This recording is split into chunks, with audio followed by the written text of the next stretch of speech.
their mistakes, as we did see them do in game number 1. The thing about Talia is that I feel like it has a little bit less. The roaming, you still have confidence in BDD, even if in the actual isolated 1v1, the Talia will never be an ideal pick against the Zoe. Around him with Ian on the Zoe once again to prove us that he can actually play on this champion pretty well. Global's putting me on the spot here. It's not a champion that gets played very often. Unstoppable Onslaught, the ultimate, has one of the best names. Roar of the Slayer, the E. Okay. Speaking of a Roar of the Slayer. We got a fight. ADD's trying to be that Slayer, but it should not work out here as Peanut comes to the rescue. And now it is just a sad Mechanical Beast trying to run away, and that's going to be the first blood. That's no fun. We don't get any weird teleports up into the top lane when you weren't expecting it. Prey is allergic to the sorcery tree. Sorry, allergic to the inspiration tree again. Yeah. We got to engage here, and Max is going to flash. He's got Ignite ticking. That's pretty close from the flash forward. Prey, he's going to get it. Nicely done. That was the fatal. There's ultimate available. Unbreakable Will to actually get through the fight, so probably smart of them to back away. Peanut's thinking about it. Max still doesn't have his flash. He's going to run into it. They have an opportunity here. Even Talia joining the mix, but we got a TP coming in from, it looks like, Ornn. Beyond now trying to go onto this. Talia does have the stopwatch available. Let's see if they can turn this around. The Sejuani ultimate comes out, and they do take out Beyond.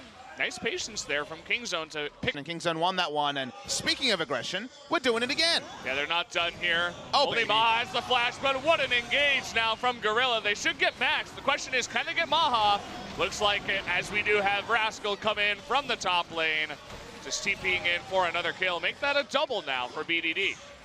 Really nice return gang from Kingzone. We don't often see this. Usually everyone goes and buys their stuff and gets over it, but no, Kingzone keep their finger on the trigger. Gorilla desperately didn't have anything to talk about because the Zoe playstyle and the play patterns of her are strongest. Let's talk about Zoe when she's dead again. Let's talk about Zoe death here in the mid lane.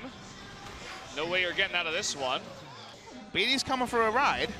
Well, Hextech Ultimatum does get the knock-up onto BDD, which is kind of impressive. Tries to predict it. Yeah, did try to predict it. Rascal gets low, and at least he is going to trade the...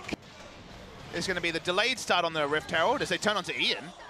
Another thing about Zoe, she doesn't have too much mobility in terms of escapes, and you get her flash out, you might have an opportunity, is going to use her ultimate to try to get out of dodge, and finally the Cosmic Radiance comes in. And lives. Bot lane, these trades are going to start to really hurt for ADD. Yep. Oh, nicely timed. And we got BDD even coming on in. Let's see if he can make another miracle happen. This time, not the case. You'd love to point to a second champion he's performed on, but I'm not sure I can. That's really the key, what you mentioned, the Syndra. We are going to have this fight turn around. ADD is going to knock up Peanut, but now they're kind of caught here up against the wall. A fantastic Fate's call to send in the Alistar and stop the disengage here. Cogmaw gets lined up as well. One last auto attack from downtown is going to take out the Cogmaw. And he's in the base. This is just unbelievable. They're going to ace him at this point. We'll see if Ian can even get away. He's trying to make a miracle happen and get a kill. At this point, nothing going to work for them. An ace entirely, as all hope of MVP winning a game in this series looks to be gone. Not as they ace them between the inner and inhibitor turrets at 19 minutes, with both those turrets raining down on multiple members. BD is flashing into the enemy base. The other teams that were near the bottom, right, like Rox and BBQ, they're all stepping up, whereas MVP are not. We'll see if we can actually get a kill here. He's convincing, Papa. Yeah, we've seen a lot of Ian. You know, he has played a lot of games, 162 games as a professional, as Maha's dead. They're just like playing with their food right now. They could be pushing, but they don't want to. They want more kills. They want to boost their stats. They want to get as many kills as possible. That's going to add 3 more to the tally. We're almost killer minutes action here in the LCK. It's unbelievable. That's like one good thing at the end of all this, I suppose. You can call it a good thing. Okay, he disappeared. Gorilla picks up the kill. Ornn, kind of ornery, by himself down in the bottom lane, going 1v5. And now they'll just wait for the last of the super minions to come in, and I don't know what to tell you guys. It's going to be the quickest series of all of LCK 2018 spring so far, as they look to play with their food even more and pick up as many kills as possible.